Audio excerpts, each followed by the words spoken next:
கோவை புறநகர் பகுதியில் உள்ள காளியாபுரம் பகுதியில் உள்ள பொது கழிப்பிடம் இடிந்த நிலையிலும் கழிப்பறைக்கு கதவுகள் இல்லாமலும் இருப்பதாக பொதுமக்கள் குற்றம் சாட்டியுள்ளனர்.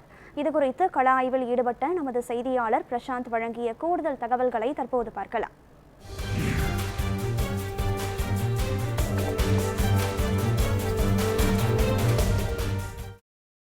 கோவையில் பொது கழிப்பிடத்தினுடைய நிலை என்னவாக இருக்கிறது என்பது தொடர்ச்சியாக கோவை புறநகர் பகுதியில் நம்ம தொடர்ச்சியாக கலாய்வு மேற்கொண்டு வருவோம். அந்த வகையில் நாம் இருக்கக்கூடிய திருமலையாம்பாளையம் பேரூராட்சிக்கு உட்பட்ட பகுதியில் இருக்கிறோம். இந்த பகுதியில் ஒரு பொது கழிப்பிடம் பார்க்கும்போது முகம் சுழிக்கிறது. ஏன்னா கிராமப்புற மேம்பாட்டு திட்ட தூய்மை இந்திய திட்டத்தின் கீழே 2018-19 8.40 லட்சம் மதிப்பீட்டில் கட்டக்கூடிய இந்த பாத்ரூமுடைய நிலை என்பது மிக கேவலமாக இருக்கிறது. சுதாரமின்றி காணப்படக்கூடிய நிலை இருக்கிறது. முழுவதுமாக இடிந்து பெயர்ந்து விழக்கூடிய நிலை தான் இருக்கிறது. கதவுகள் சுகாதாரம் இல்லாமல் கிடக்கிறது. அதே போல் மின்சார இங்கே இருக்கக்கூடிய அந்த மின்விளக்குகள் என்பது மிகுந்த சேதமடைந்திருக்கிறது. அதே போல் இங்கே பயன்படுத்தக்கூடிய தண்ணீர் நிலையை பார்த்தால் இன்றைக்கு எந்த அளவிற்கு அதில் சுகாதாரமற்ற அந்த கிருமிகள் அதிகமாக இருக்கக்கூடிய நிலை என்பதும் பார்க்கிறோம். அந்த தண்ணீர் வரக்கூடிய டேப் என்பது மிகுந்த அளவில் சேதமடைஞ்சிருக்குது. அந்த தண்ணீரை நீங்கள் பார்க்கும்போது நம்ம கை கூட வைக்க முடியாது, அந்த அளவிற்கு சுகாதார சீர்கோடு கிருமிகள் அதிகமாக நிற்கக்கூடிய காட்சிகள் என்பது பார்க்கிறோம். குழந்தைகள், அதாவது நோய் தொற்று எளிதில் பாதிக்கக்கூடிய குழந்தைகள் அந்த தண்ணீரை தான் பயன்படுத்தக்கூடிய நிலை என்பது இருக்கிறது. அது முழுவதுமாக சுகாதாரமற்ற நிலையில் தான் இருக்கிறது. பராமரிப்புக்கு ஆட்கள் வராத நிலை என்பதுதான் இருப்பதாக இந்த பகுதி மக்கள் சொல்கிறாங்க. எந்த அளவிற்கு சேதமடைஞ்சிருக்குன்னு பார்க்குறோம். அதே போல் இந்த செப்டிக் டேங்க் இருக்கக்கூடிய இந்த பகுதி எந்த அளவுக்கு புதர்மண்டு கிடக்க என்பதை நம்மால் களத்திலிருந்து பார்க்க முடிகிறது. மிகுந்த துர்நாற்றத்தோடு இந்த கழிப்பறை என்பது இருக்கிறது. ஒரு மிகப்பெரிய முகம் சுளிக்கக்கூடிய வகையில் தான் இருக்கிறது. இது ஒரு பக்கம் இருந்தாலும் கூட இந்த கிராமப்புற பகுதி என்பதன் ஒரு பக்கம் இருந்தாலும் கூட கிராமப்புற மக்கள் முழுமையாக வனப்பகுதியை ஒட்டி வசிக்கக்கூடிய பகுதி அது ஒரு பக்கம் இருந்தாலும் கூட முதியோர்கள் அதிகமாக இந்த பிரச்சனை தொடர்பாக நம்ம இந்த பகுதிக்கு அழைச்சோமே உடனடியாக அவங்க வந்ததுன்னா முதியோர்கள் அதிகமாக வந்திருக்கிறாங்க. வயசானவங்க எங்களால் நடக்க முடியாத ஒரு சூழல் இருக்குது. முழுவதுமாக இந்த கழிப்பறையை நம்பி தான் இருக்கிறோம். வனப்பகுதியை ஒட்டியும் போக முடியாது. மழைக்காலங்களில் எங்களால் நடந்து அந்த வனப்பகுதி ஒட்டிய பகுதிகளில் போக முடியாது. அதே போல் ஒரு இந்த நடக்க முடியாத ஒரு அம்மா அந்த குச்சி வச்சு தான் நடக்கக்கூடிய நிலை என்பது இருக்கிறது. அவங்களாம் எவ்வளோ சிரமத்தோடு இந்த இருக்கக்கூடிய இந்த பொது கழிப்பிடத்துக்கு வரக்கூடிய நிலை என்பது இருக்கிறது. ஒரு மாற்றுத்திறனாளிகள் வந்தால் கூட பயன்படுத்த முடியாத ஒரு கழிப்பிடமாக தான் இந்த கழிப்பிடம் என்பது இருக்கிறது. அந்த அளவிற்கு முகம் சுளிக்க வகையில் இருக்கிறாங்க இந்த கழிப்பிடம் என்பது இருக்குது. தற்போது இது குறித்து பேசுவாங்க நம்ம இருக்காமா. வணக்கம். ரொம்ப சிரமத்தோடு இந்த பாத்ரூமுக்கு போகிறீங்க, எவ்வளோ உங்களால் முடியாமல் இருக்குது? சுகாதாரமாக இருக்கா? உள்ள பாத்ரூம் சுத்தமாக தொட்டி சுத்தமாக இல்லை, வெறும் பாசா தண்ணியில் போய் கால் கழும் இதெல்லாம் புண்ணு வந்துடும். தேவலாமா நீங்கள் சொல்லுமா, எவ்வளோ இந்த கழிப்படத்தை எப்படி இருக்குது? இது சுத்தமாக இருக்கா? சுத்தம் இல்லைங்க சாமி, சுத்தம் எல்லாம் பொறிஞ்சொழுகுதுங்க, ஒன்றும் கழுவுறதே இல்லைங்க.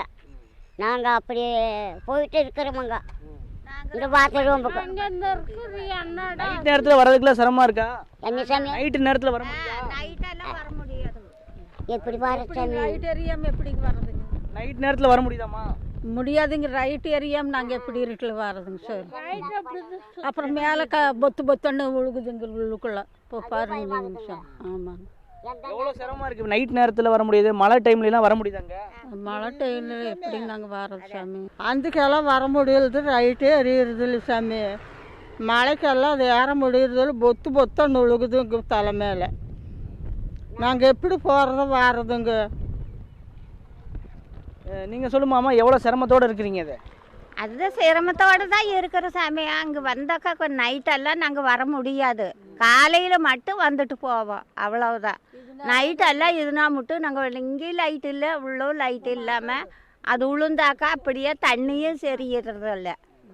என்ன பண்ணுறது? இதனால எங்களுக்கு சீக்கிரம் நேற்று பொழுதா மட்டும் தண்ணி இல்லை. இன்னைக்கு தான் வந்திருக்கு தண்ணி, சுத்தமாகவே இல்லை.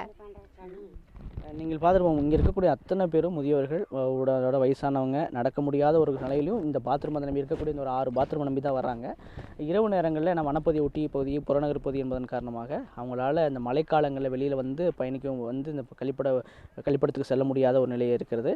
எனவே அரசு இது போன்ற முதியவர்கள், கிராமப்புற மக்களுடைய நலன் கருதி அவங்களோட சுகாதாரமாக இருக்கணும் என்ற அடிப்படையில் தான் பல லட்சம் நிதி ஒதுக்கி இந்த போன்ற பொது கழிப்பிடங்களை கட்டுறாங்க. ஆனால் இப்படி இவ்வளவும் இப்போ நீங்களே பார்க்கலாம், நம்ம இங்கே இந்த கிராமத்துக்கு வந்ததுமே திருமலைமலையம் இப்போ இந்த பகுதிக்கு இந்த கிராமத்துக்கு வந்ததுமே இந்த கழிப்பறை வசதி சம்மந்தமாக பேசுறதுக்கு உடனடியாக வந்தவங்கன்னா அந்த முதியோர்கள் தான். அத்தனை பேரும் வயசானவங்க, நடக்க முடியாதவங்க, அவங்க தான் இங்கே வந்தாங்க, வந்து பேட்டி கொடுக்கணும் வந்தாங்க. அவ்வளவும் அவர் சிரமத்தோடு அவங்களுடைய இந்த வயதான காலத்தில் எங்களால் இந்த கழிப்பறை வசதி பண்ணணும். இரவு குறிப்பாக சொல்லணும்னா இரவு நேரங்களில் வெளிச்சம் இல்லாத கழிப்பறைக்கு அவங்களால எப்படி வந்து இங்கே போவோம் அப்படின்ற ஒரு கேள்வி எழுப்புறாங்க. எனவே இது போன்ற கிராமப்புற பகுதியில் இருக்கக்கூடிய இந்த முதியோர்களை நலனை கருத்தில் கொண்டு மாவட்ட நிர்வாகமும் சரி, தமிழக அரசும் உரிய நடவடிக்கை எடுத்து இது போன்ற கிராமப்புற பகுதிகளில் வனப்பகுதியை ஒட்டிய பகுதியில் இருக்கக்கூடிய கழிவறைகளுடைய நிலை எப்படி இருக்கிறது, அதை சரியாக பராமரிக்கலாம் என்பது குறித்து கள ஆய்வு மேற்கொண்டு அதுக்கு தகுந்த நிதி ஒதுக்கி அதிகாரிகள் மேற்பார்வையில் இது தூய்மை பணியாளர் அமர்த்தி இது போன்ற கழிப்பிடங்களை முறையாக பராமரிக்க வேண்டும் என்பது இப்பகுதி மக்களின் கோரிக்கையாக இருக்கிறது. நியூஸ் 7 தமிழுக்கு ஒளிபரப்பு ரமேஷுடன் பிரசாந்த்.